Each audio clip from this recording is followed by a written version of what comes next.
கோதுமை மாவில் சூப்பரான ஒரு தோசை ரெசிபி தான் இன்றைக்கி பார்க்க போகிறோம். அதுக்கு கோதுமை மாவை நம்ம தோசை கன்சிஸ்டன்சிக்கு விட கொஞ்சம் தண்ணியாகவே அந்த மாதிரி இருக்கிற அளவுக்கு நல்லா மிக்ஸ் பண்ணி எடுத்துக்கலாம். இது கூட 2 கேரட், ஒரு பெரிய வெங்காயம் எடுத்திருக்கேன். இது இதில் ஆட் பண்ணிவிட்டு நல்லா மிக்ஸ் பண்ணி வச்சுக்கலாம்.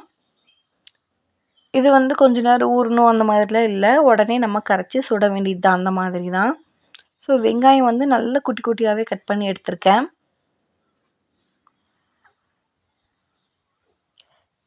நல்லா மிக்ஸ் பண்ணிக்கலாம். இப்போ இதில் தேவையான அளவு உப்பு நான் ஆட் பண்ணிக்கிறேன்.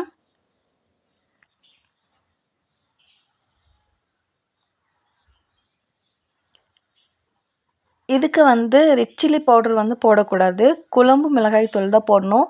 அப்போ தான் அதோட டேஸ்ட் நல்லா சூப்பராக இருக்கும். இங்கே தேவையான அளவு உங்கள் காரத்துக்கு ஏற்ற அளவு, இல்லை குழந்தைங்க சாப்பிட்றாங்கன்னா ரொம்ப காரம் கம்மியாக அந்த மாதிரி நீங்கள் போட்டு செஞ்சு கொடுக்கலாம். குழந்தைங்களுக்கு வேணும்னா நீங்கள் இனிப்பாக கூட செஞ்சு கொடுக்கலாம், வெல்லம் தட்டி போட்டு கூட செஞ்சு கொடுக்கலாம்.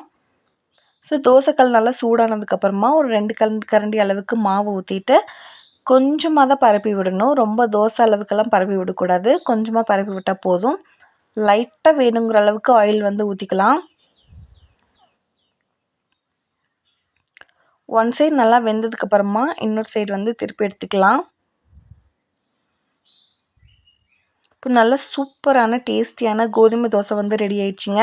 இது குழந்தைங்களுக்கு செஞ்சு கொடுங்க, நல்லா விரும்பி சாப்பிடுவாங்க. நம்ம சேனலுக்கு சப்ஸ்கிரைப் பண்ணாதவங்க இந்த வீடியோக்கு லைக் போடுங்க.